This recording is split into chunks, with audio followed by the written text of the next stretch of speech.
लिखो matter number है 19। ठीक है, सही से लिखना है और फिर पढ़ना भी। ठीक है, लिखो महोदय,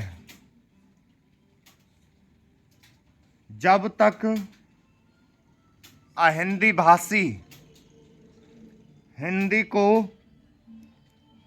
हृदय से स्वीकार नहीं करते तब तक वह राष्ट्रभाषा का स्थान नहीं पा सकती और यह तभी हो सकता है जब वे यह समझें कि इसमें उनका भी योगदान है और उन्होंने इससे केवल लिया ही नहीं बल्कि इसे कुछ दिया भी है और उन पर कोई दूसरी भाषा लादी नहीं गई है बल्कि यह उनकी ही भाषा है। मेरे कहने का अर्थ यह नहीं कि आप उनकी ही व्याकरण अपना लें। इसका अर्थ यही है कि आप उदारता पूर्वक जितना ले सकते हैं ले लें। भाषा इसी प्रकार बन सकती है। यह भी आवश्यक नहीं है कि उसको स्वीकार करने पर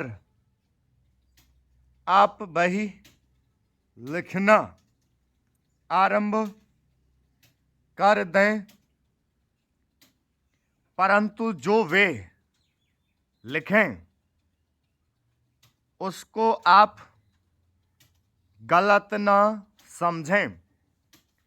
आज किसी भी भाषा का रूप वही नहीं है जो उसके प्रारंभिक काल में था।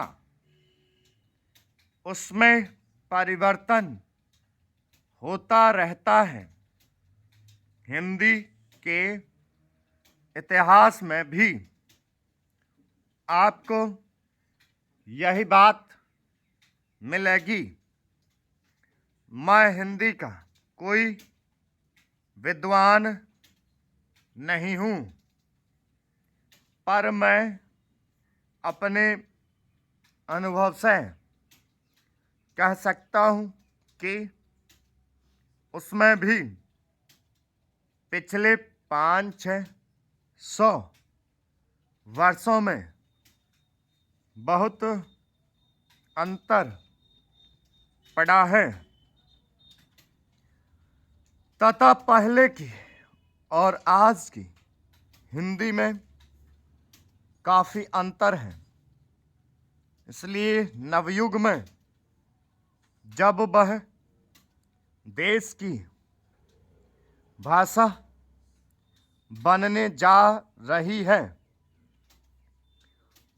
उसमें थोड़ा अंतर करना भी पड़े तो वह स्वीकार कर लेना चाहिए,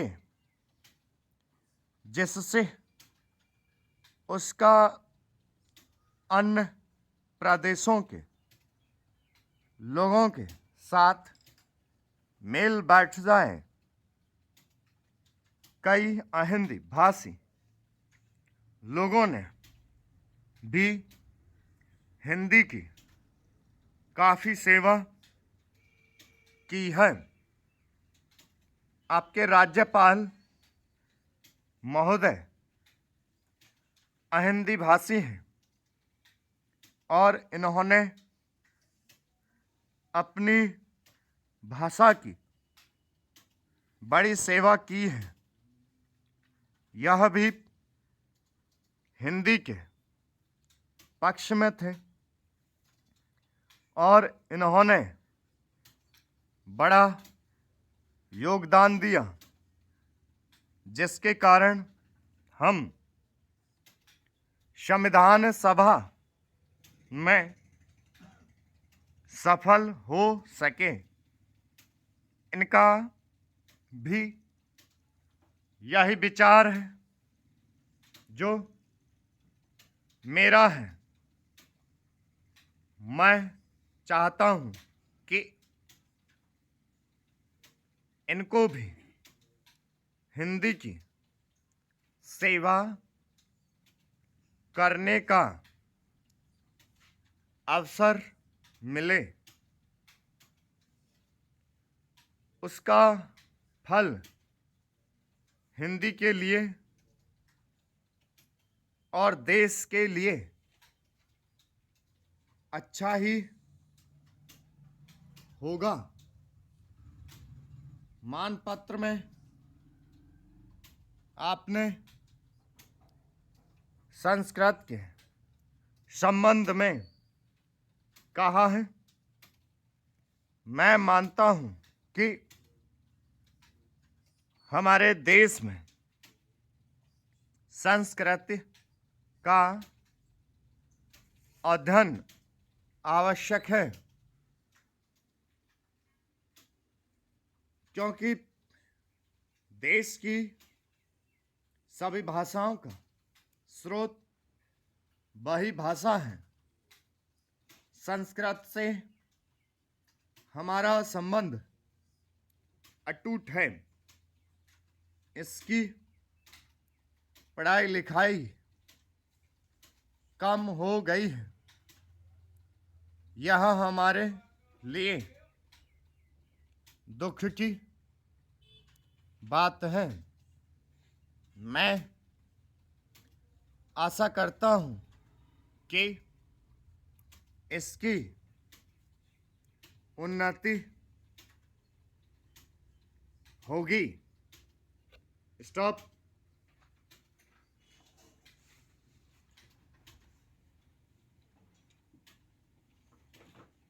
लिख गई सबसे?